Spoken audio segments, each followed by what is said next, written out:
আগুন শব্দটা শুনলেই মনের ভিতর একটা ভয় কাজ করে।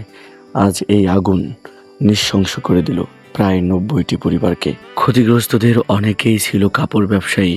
হ্যাঁ, কাপড় ব্যবসায়ীদের কাপড়ের দোকানগুলো এভাবে পড়ে গিয়েছে নিজ চোখের সামনে। হ্যাঁ, শোনাবো সেই গল্প। চোখের সামনেই তাদের নিজের দোকানগুলো পড়ে যাচ্ছিল। তাদের করার কিছু ছিল না, শুধু দেখতে ছিল আর চোখ দিয়ে জল পড়তেছিল। এটা শুধু দোকান নয়, এটা ছিল তাদের স্বপ্ন, তাদের পরিবার চলার হাল। তাদের স্বপ্নটা এভাবে আগুন তছনছ করে দিল।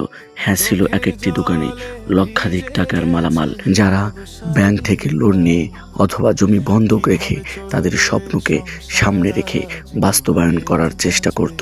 কিন্তু মাঝপথেই বাধা এক একজন হয়ে গেল একদম নিঃস্ব। কাল দোকানগুলো মালামাল দিয়ে ভর্তি ছিল, গাছের পাতাগুলো জীবিত ছিল। আজ দোকানের প্রত্যেকটি মালামাল পুড়ে হয়ে গেছে ছাই। গাছের পাতাগুলো ছাইয়ের মতো হয়ে গেছে। পুরো গাছগুলো দেখতে পারছেন একদম পুড়ে গিয়েছে।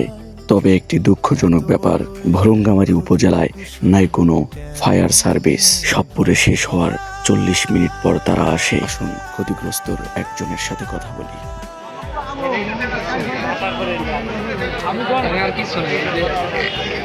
আমি যখন খারাপ ছিলাম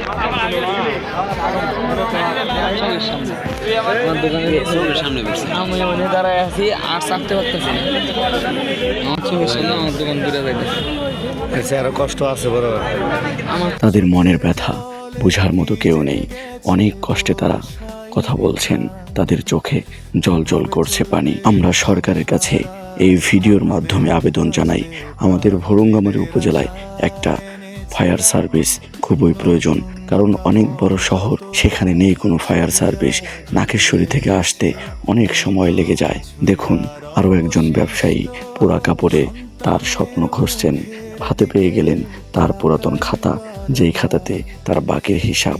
এই হিসাব কিভাবে মিলাবেন তিনি? এই কষ্ট কাকে দেখাবেন? আসুন আমরা আরও একজন ব্যবসায়ীর সঙ্গে কথা বলবো। তাও কিরকম টাকার মাল ছিল ভাই? আমার দোকানে আসলে 7-8 লাখ টাকা। এরকম প্রত্যেকটা দোকানে কম বেশি ছিল না? যাদের এক বেটি তাদের কম আছে, আমার কাছে বড় এই এক বেটি 2 বেটি হ্যাঁ, এক বেটি দোকানে সর্বনিম্ন 3.5 লাখ টাকা।